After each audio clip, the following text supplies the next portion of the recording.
My stepdaughter called me dad at her graduation. Her biological father sued me for parental alienation. He orchestrated the whole thing.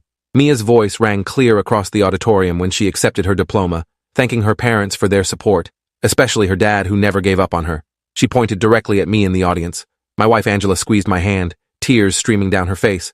But 3 rows behind us, I heard Thomas make a sound like he'd been punched. Mia's biological father stood up abruptly, his face twisted with rage, and walked out of the graduation ceremony while people turned to stare. Angela whispered that we should have expected this, but I'd thought Thomas would at least make it through his daughter's graduation without causing a scene. What none of us knew was that Thomas had been recording the entire ceremony on his phone, and that single moment of Mia calling me dad would become the centerpiece of a lawsuit that would nearly destroy our family. I'm David, and 3 years earlier I'd married Angela, a divorced mother with the most complicated custody situation I'd ever seen. Mia was 13 when I entered their lives, a quiet kid who spent most of her time drawing in notebooks and avoiding eye contact with adults she didn't know well. Angela's divorce from Thomas had been brutal and drawn out over 2 years of fighting about everything from furniture to photo albums. They'd agreed to joint custody with Mia, spending alternating weeks at each house, but the animosity between them made every exchange tense and uncomfortable. Thomas was a corporate lawyer who specialized in contract disputes, which meant he knew exactly how to weaponize legal language to make Angela's life difficult. He'd send emails at midnight demanding clarification on custody schedule details, threaten legal action over minor disagreements about Mia's activities, and generally treat co-parenting like a negotiation where he held all the leverage. Angela worked as a dental hygienist and didn't have the resources to match his legal maneuvering, so she'd learned to pick her battles and document everything obsessively. Thomas had a new girlfriend named Patricia, who seemed nice enough during the few interactions we had at school events. But Angela said Patricia asked intrusive questions about our household whenever she saw Mia. What extracurricular activities was Mia doing at our house? What time did we put her to bed? Did she seem happy or stressed? The questions felt like intelligence gathering rather than genuine interest in Mia's well-being. My approach to becoming Mia's stepfather was cautious and deliberate, because I'd heard too many horror stories about stepparents who tried too hard or not enough. I let Mia set the pace for our relationship, never pushed her to call me anything other than David, and focused on being a consistent, reliable adult presence in her life. At first, she was wary of me the way kids are with new adults in their parents' lives, testing boundaries and watching to see if I'd disappear like other people had. But over months, she started opening up during our drives to her art classes, or while we cooked dinner together. She'd talk about school drama, friend conflicts, worries about whether she was good enough at drawing to pursue it seriously. I became someone she could talk to without the complicated history that existed between her and her parents. Angela was thrilled that Mia felt comfortable with me, especially because Thomas had been telling Mia that her mother's new boyfriend wouldn't stick around long. But our growing bond created an unexpected problem. Thomas started making comments during custody exchanges about how Mia talked about me constantly, suggesting it was inappropriate how much time we spent together, questioning whether I was trying to replace him as her father. The first warning sign I should have paid more attention to came 6 months into my relationship with Angela. Thomas showed up 15 minutes early for a custody pickup and walked into our house without knocking, something the custody agreement explicitly forbade.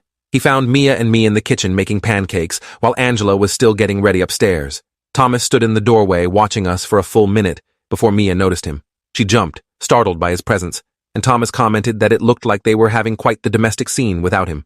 He took several photos on his phone before Angela came downstairs and told him he needed to wait outside during pickups like their agreement specified.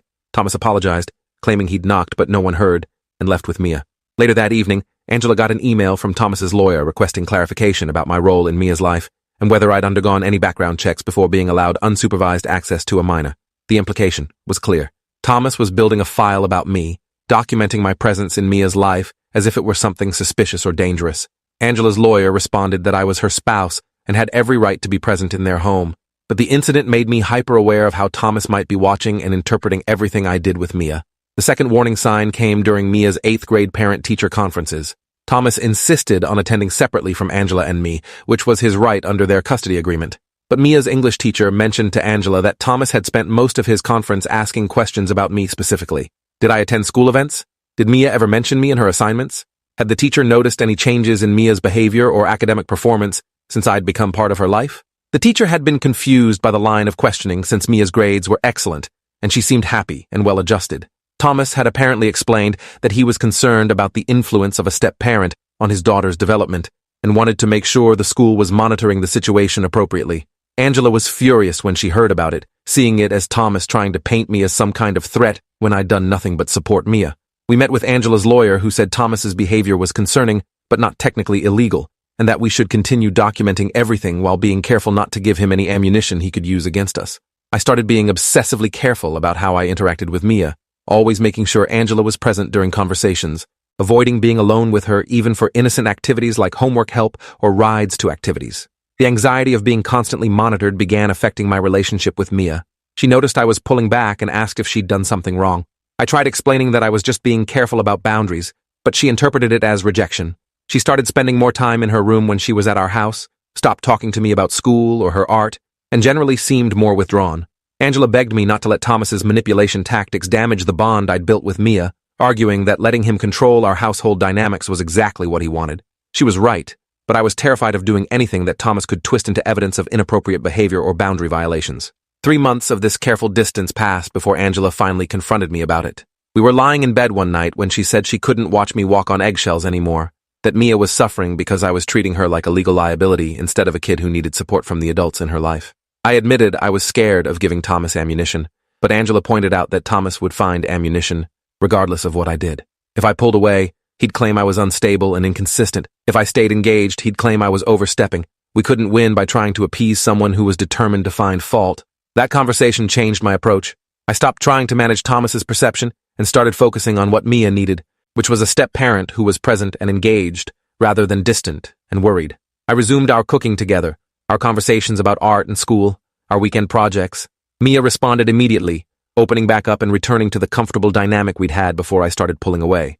But I also knew this decision meant Thomas would have more material to work with, more moments he could photograph or question or twist into evidence of whatever narrative he was building. The third warning sign should have been impossible to miss, but I was too focused on rebuilding my relationship with Mia to recognize the trap being set. Thomas started being unusually flexible about custody scheduling, agreeing to trade weekends when Angela needed to visit her sick mother, offering to take Mia for extra days when we had work commitments, generally being more cooperative than he'd been in years. Angela was suspicious of his sudden helpfulness, but her lawyer said to accept it as progress and document his cooperation as evidence that co-parenting was improving. What we didn't know was that Thomas was creating a pattern of documentation showing how often we relied on his flexibility, how frequently we asked him to take extra custody time, building evidence that we viewed him as a convenient babysitter rather than an equal parent. Mia turned 15 and started high school, which brought new complications to the custody arrangement. She wanted to join the debate team, which practiced after school 3 days a week. The practice schedule conflicted with Thomas's custody days, and he refused to drive her to practice or allow her to stay late at school on his time. He claimed the debate team was Angela's idea, and she could accommodate it during her custody days if it was so important. Mia was devastated because debate team met Monday, Wednesday, and Friday, which meant she'd miss more than half the practices if she couldn't attend on Thomas's days. Angela tried negotiating with Thomas, offering to handle all the transportation if he'd just agree to let Mia stay late at school on his days, but he refused. His position was that extracurricular activities needed to be mutually agreed upon in advance, and since he hadn't agreed to debate team, he wasn't obligated to accommodate it. Mia ended up joining anyway, which meant I drove her to practices on Thomas's custody days, picking her up from school and taking her home afterward. Thomas found out and sent a formal letter through his lawyer claiming I was interfering with his custody time and engaging in parental alienation by facilitating activities he hadn't approved. The accusation of parental alienation was shocking because I'd been so careful to support Mia's relationship with her father despite his hostility toward me. I never spoke negatively about Thomas in front of Mia, always encouraged her to spend quality time with him, and made sure she called him if anything important happened at school or in her life. Angela's lawyer responded to Thomas's letter with documentation of his refusal to accommodate Mia's extracurricular interests and pointed out that I was simply ensuring Mia could participate in an activity that was important to her development. But the accusation was now on record, part of a growing file that Thomas was building about my supposedly inappropriate involvement in his daughter's life. Looking back, I should have recognized this as the beginning of Thomas's larger strategy, but at the time it just seemed like another example of him being difficult about co-parenting. Mia was caught in the middle, feeling guilty that her desire to do debate team had created conflict between her parents. She apologized to me for causing problems, which broke my heart because she shouldn't have had to apologize for wanting to participate in normal teenage activities. I told her she had nothing to apologize for, that the adults in her life needed to figure out how to support her interests regardless of custody schedules or personal conflicts. During Mia's sophomore year, something shifted in how she related to me. She started calling me David Dad sometimes, a hybrid that acknowledged both my first name and my role in her life. It felt natural and sweet, a reflection of how our relationship had evolved from cautious strangers to genuine family. Angela loved it, seeing it as evidence that Mia felt secure and loved in our household. But I noticed Thomas's reaction during custody exchanges when Mia would accidentally use the term in front of him. His jaw would tighten and his eyes would narrow, but he wouldn't say anything directly. Instead, he'd make comments to Mia about how her real dad was standing right there, how some people might forget who their actual parents were. Subtle digs that made Mia uncomfortable and confused. She started being more careful about what she called me, depending on who was present, creating an emotional compartmentalization that seemed unhealthy but necessary for managing her father's reactions. I told her she could call me whatever felt right to her, and she didn't need to adjust based on who was listening, but the damage was done. She was already learning to manage adult emotions by moderating her own authentic feelings. The situation escalated during Mia's junior year when she had a health scare that required emergency room treatment. Angela was at work and unreachable. Mia was at our house, and she'd developed severe abdominal pain that seemed like it could be appendicitis. I rushed her to the emergency room, stayed with her through tests and examinations, and called Angela as soon as I could reach her. I also called Thomas to inform him what was happening, as required by their custody agreement for medical emergencies. Thomas arrived at the hospital an hour later and was furious to discover that I'd been the one to bring Mia in and had signed consent forms for her treatment. He claimed I had no legal authority to make medical decisions for his daughter, that I should have waited for one of her actual parents to be available before taking her to the hospital. The ER doctor who overheard this conversation looked at Thomas with disbelief and explained that Mia had been in significant pain and needed immediate medical attention, that any responsible adult would have done exactly what I did. But Thomas wasn't concerned about Mia's welfare in that moment. He was concerned about maintaining his parental authority and preventing me from stepping into what he viewed as his role. Mia ended up being fine, just severe gas that mimicked appendicitis symptoms, but the incident became another entry in Thomas's growing file of evidence about my inappropriate involvement in his daughter's life. After the hospital incident, Thomas filed a motion with the court requesting modification of the custody agreement to include specific language about my role and limitations. He wanted court orders establishing that I had no parental authority over Mia, that I couldn't make educational or medical decisions, that I shouldn't be present during custody exchanges, and that Angela needed to ensure I maintained appropriate boundaries. His motion included a detailed account of every interaction he'd documented over 3 years, painting a picture of me as someone who was systematically trying to replace him as Mia's father. He included the photos from the pancake morning, statements from Mia's teacher about my presence at school events, the debate team transportation issue, and the hospital incident. Individually, each item was innocuous or even positive evidence of me being an engaged step-parent.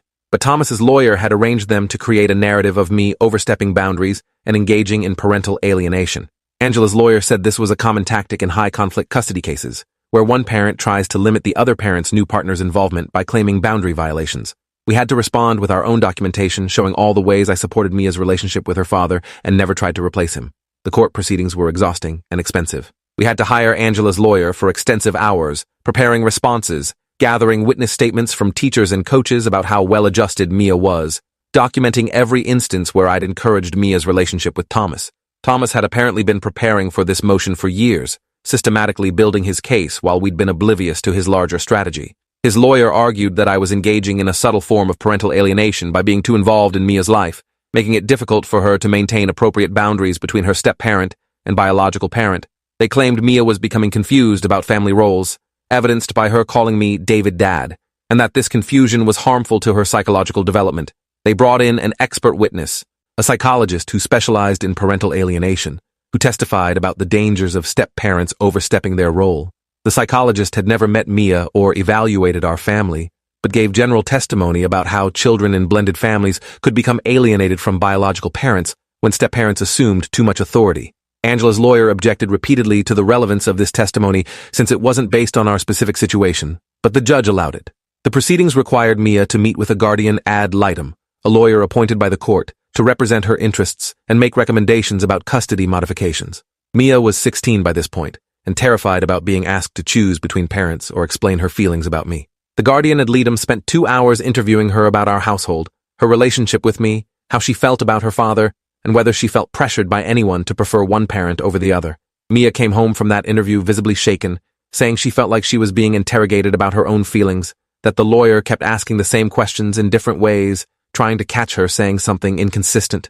Angela held her while she cried and told her that none of this was her fault, that adults were supposed to protect kids from legal conflicts, not drag them into the middle of court battles, but the damage was done.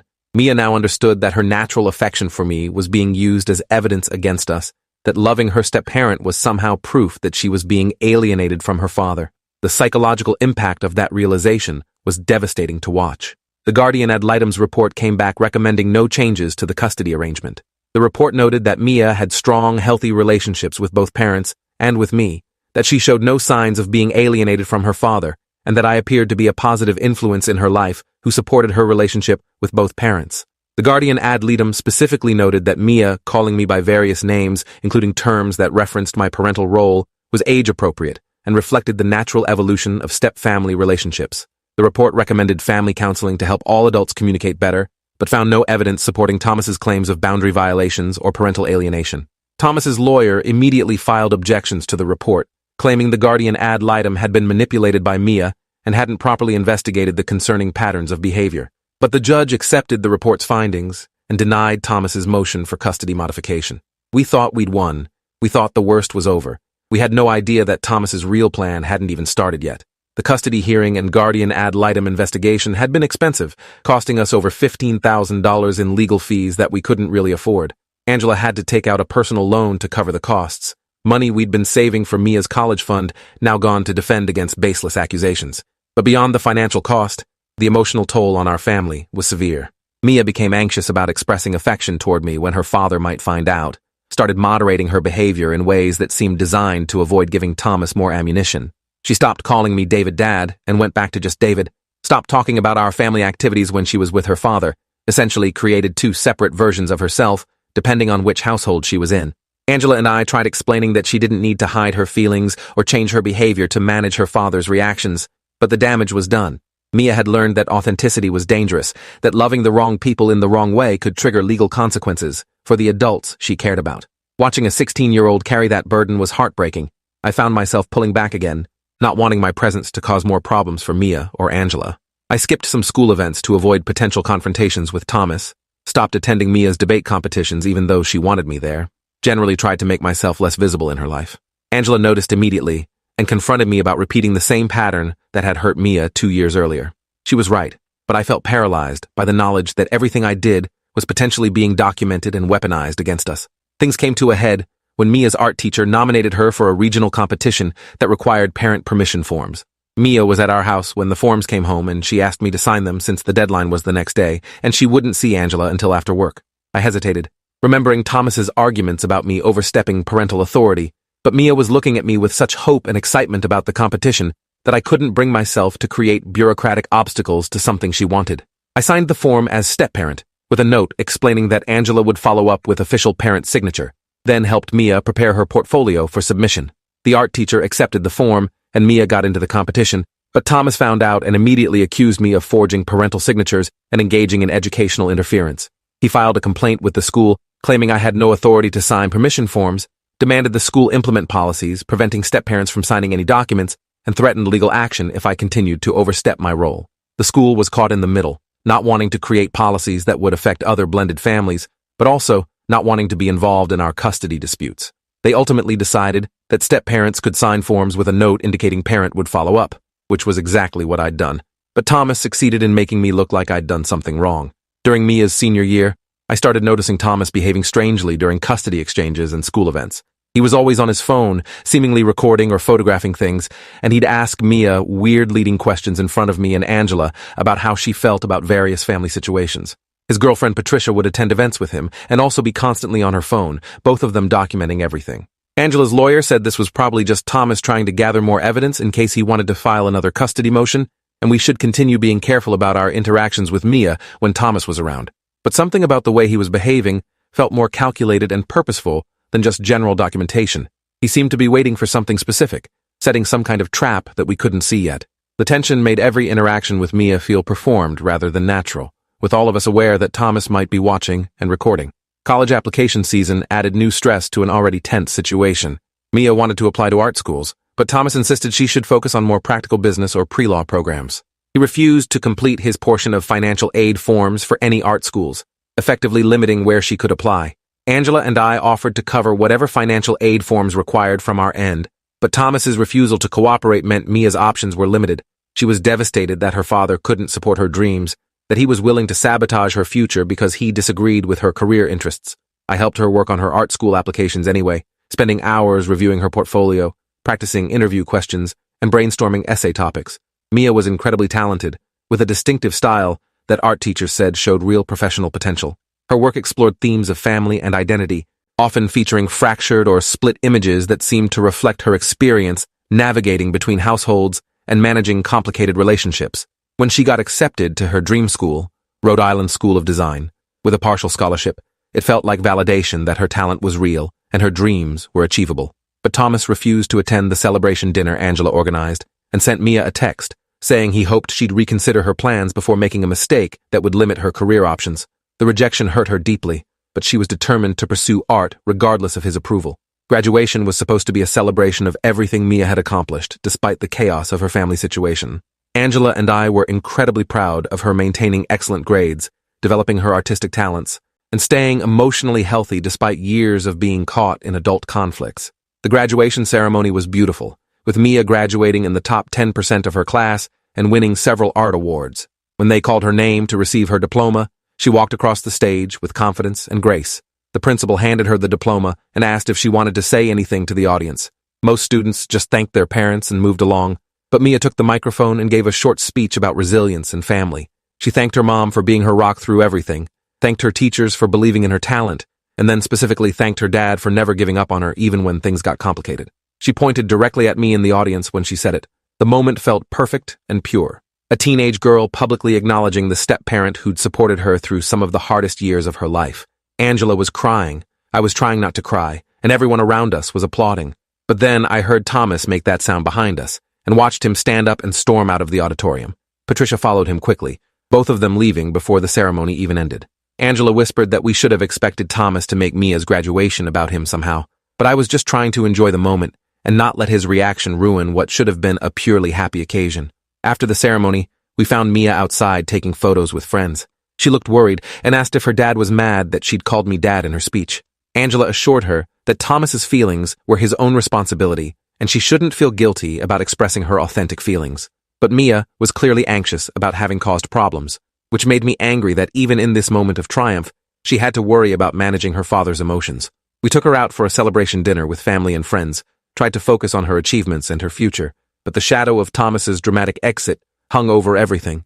3 days later, we received legal documents that changed everything. Thomas was suing me personally for parental alienation, claiming I had systematically undermined his relationship with his daughter over 4 years, culminating in her publicly rejecting him as her father at graduation by calling me dad instead. The lawsuit demanded $150,000 in damages for emotional distress, legal fees for supervised therapeutic visitation to repair his damaged relationship with Mia, and a court order prohibiting me from having any contact with Mia until she turned 18. The lawsuit was filed in civil court rather than family court, which meant different rules and potentially more expensive proceedings. Thomas was using his expertise as a corporate lawyer to weaponize the legal system in ways that family court wouldn't allow. His complaint was 30 pages long, detailing every interaction he'd documented over 4 years, interpreting each one as evidence of my deliberate campaign to alienate Mia from him. The pancake morning was presented as me inserting myself into father-daughter time.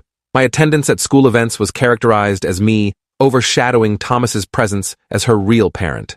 The debate team transportation was framed as me deliberately scheduling activities during his custody time to limit his involvement. The hospital incident was described as me making unauthorized medical decisions to establish myself as the primary parental figure. And Mia's graduation speech was presented as the culmination of years of systematic alienation, the proof that I had successfully replaced Thomas in his daughter's affections through manipulative and calculated behavior.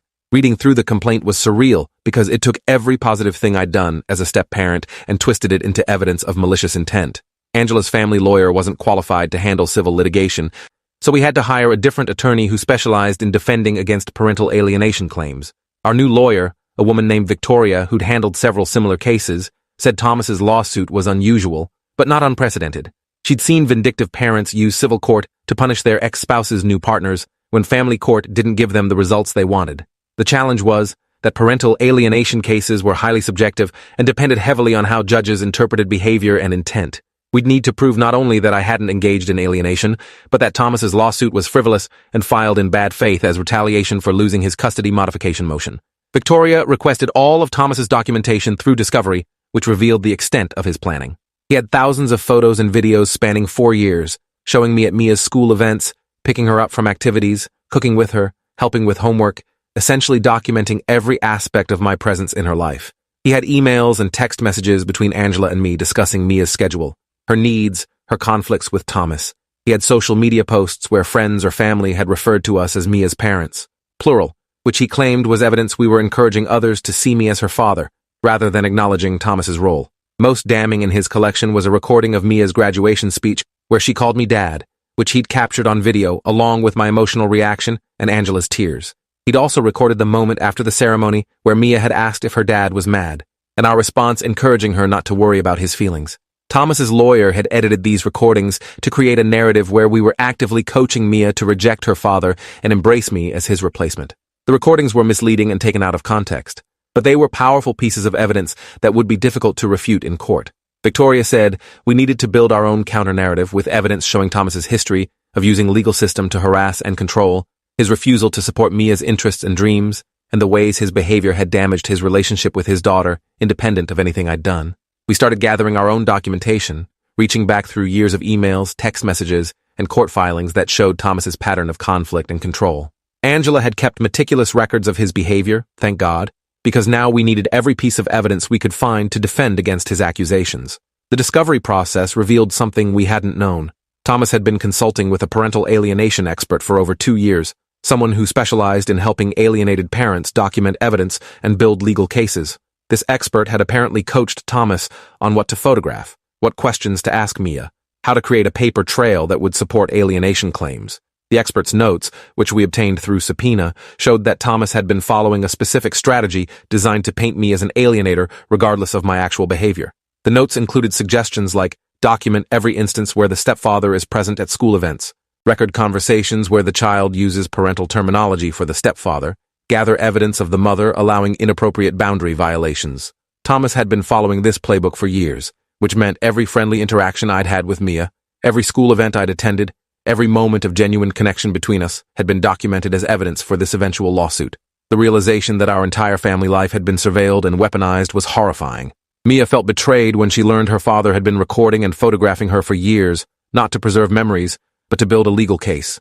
She stopped taking his calls and refused to go to his house for her custody weekends, which of course Thomas blamed on me and Angela rather than his own behavior. Victoria explained that Mia's refusal to see her father would actually help Thomas's case because it appeared to prove his point about alienation.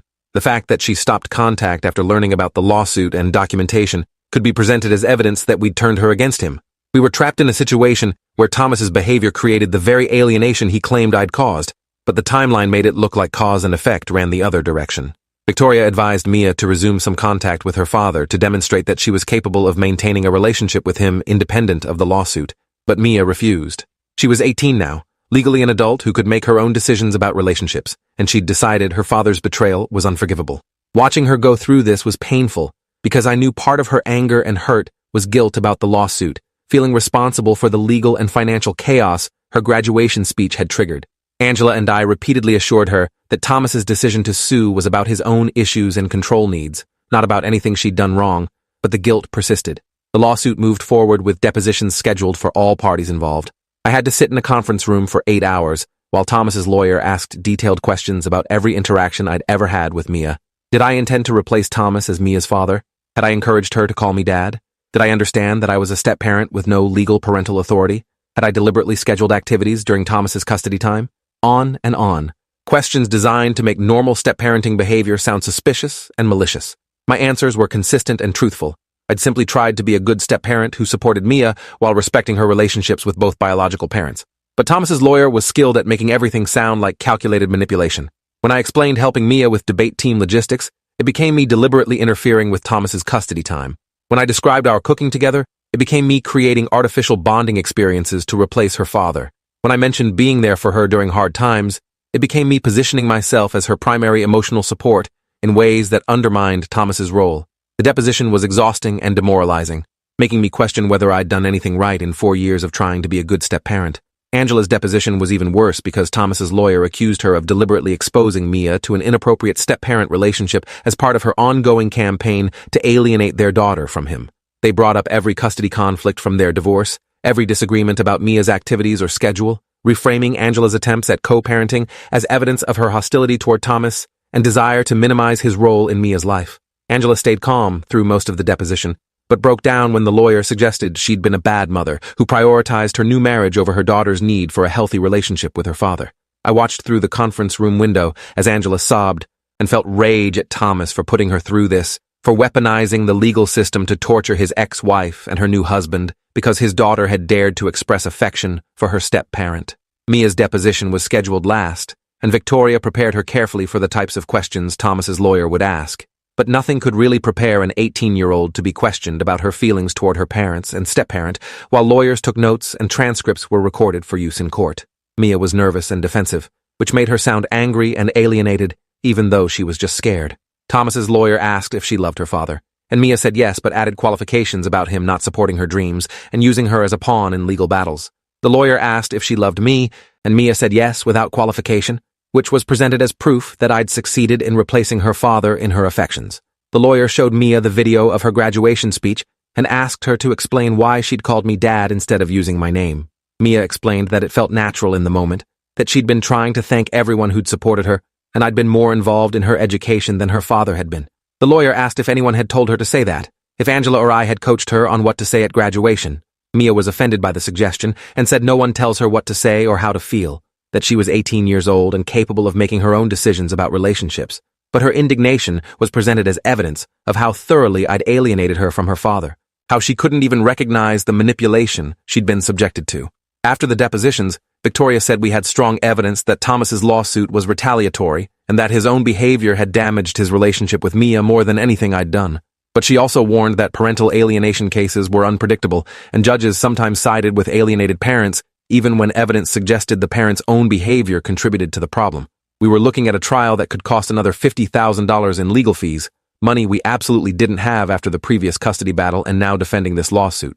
I started seriously considering whether I should just stay away from Mia until this was resolved, whether my presence in her life was causing more harm than good, given the financial and emotional toll on our family. Angela wouldn't hear of it, arguing that letting Thomas's legal harassment succeed in driving me away from Mia would teach her that manipulation and abuse of the legal system worked. But I was drowning in guilt about the money we were spending, the stress Angela was under, the way Mia's relationship with her father had completely deteriorated.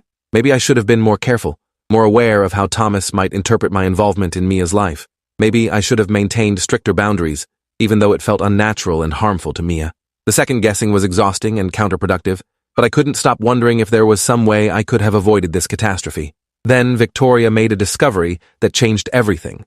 She'd subpoenaed Thomas's phone records and found hundreds of calls and text messages between Thomas and his parental alienation expert, starting 2 months before I even met Angela. The messages showed Thomas discussing his ex-wife's new boyfriend, strategizing about how to document behavior that could be used to claim alienation, planning a long-term legal strategy to limit my involvement in Mia's life. The expert had literally coached Thomas on what to look for and how to interpret normal step-family dynamics as evidence of alienation. But more damning were messages from the week before Mia's graduation, where Thomas's expert had suggested he needed a dramatic public moment to anchor his lawsuit, something that would clearly demonstrate how far the alienation had progressed. The expert had written that graduation would be an ideal opportunity, that if Mia acknowledged the stepfather publicly, it would be powerful evidence, and Thomas should make sure to record everything. Thomas had responded asking what he should do if Mia did acknowledge me, and the expert had replied that he should react emotionally and document his reaction, that his devastation at being rejected by his daughter would be part of the evidence package. Thomas had literally planned to storm out of graduation if Mia mentioned me, had coordinated his dramatic reaction as part of his legal strategy. Most importantly, we found messages from the morning of graduation where Thomas had texted Mia asking what she planned to say in her speech. Mia had apparently told him she wanted to thank everyone who'd supported her, and Thomas had responded encouraging her to speak from her heart and say whatever felt true to her. It seemed like innocent father-daughter communication, but Victoria recognized it as entrapment. Thomas had known there was a good chance Mia would mention me in her speech, had encouraged her to speak authentically, and had positioned himself to document his reaction when she did exactly what he'd predicted. He'd essentially coached his own daughter to provide the centerpiece evidence for his lawsuit, manipulating her into a situation where expressing her genuine feelings would trigger the legal consequences he'd been planning for years. The text messages were devastating evidence that Thomas had orchestrated the entire situation.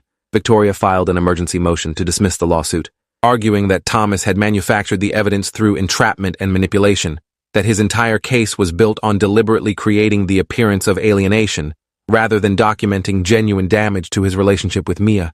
She included the text messages, the communications with his expert, and a detailed timeline showing how Thomas had been planning this lawsuit since before I'd even become a significant part of Mia's life. Thomas's lawyer fought the dismissal motion, arguing that the text messages showed nothing improper.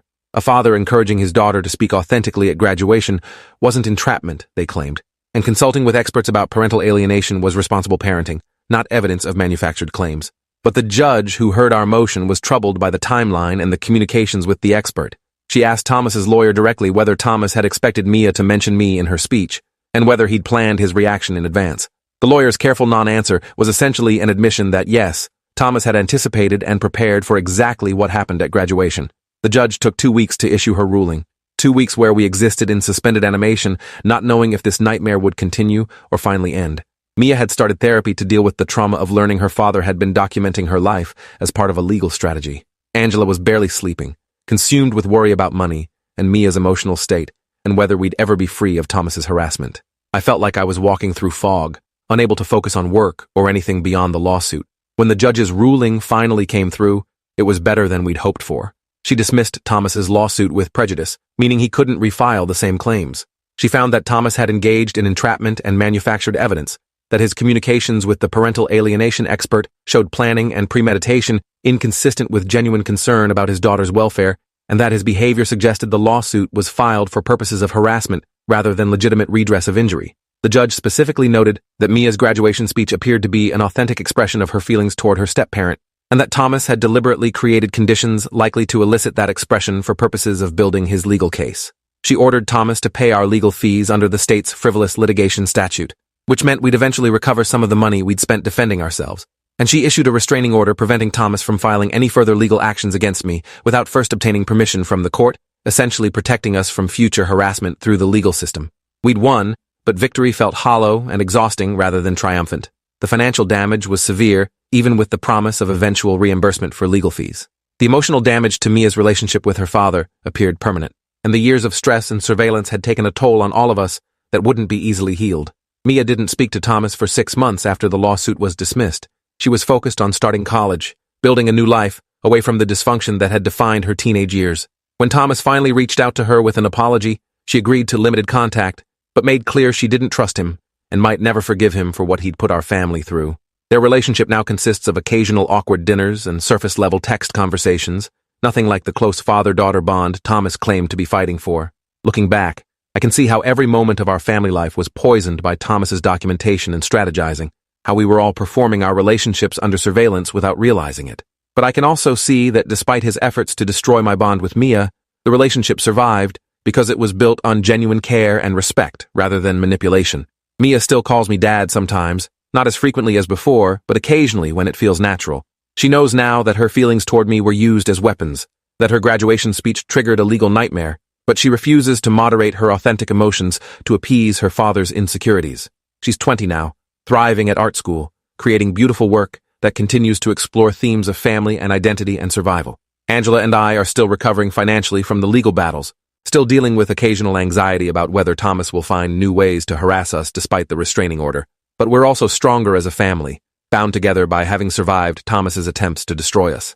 The whole experience taught me that being a step-parent means navigating impossible situations where your best intentions can be weaponized, where loving your stepchild openly can trigger legal consequences, where every moment might be documented as evidence against you. But it also taught me that authentic relationships survive manipulation attempts, that kids are resilient and capable of recognizing who genuinely supports them, and that sometimes the people who claim to be fighting for their children are actually fighting to maintain control and punish their exes. I wish I could say we all lived happily ever after, that Thomas learned his lesson and became a better father, that Mia fully healed from the trauma of being used as a pawn in adult conflicts. But real life is messier than that.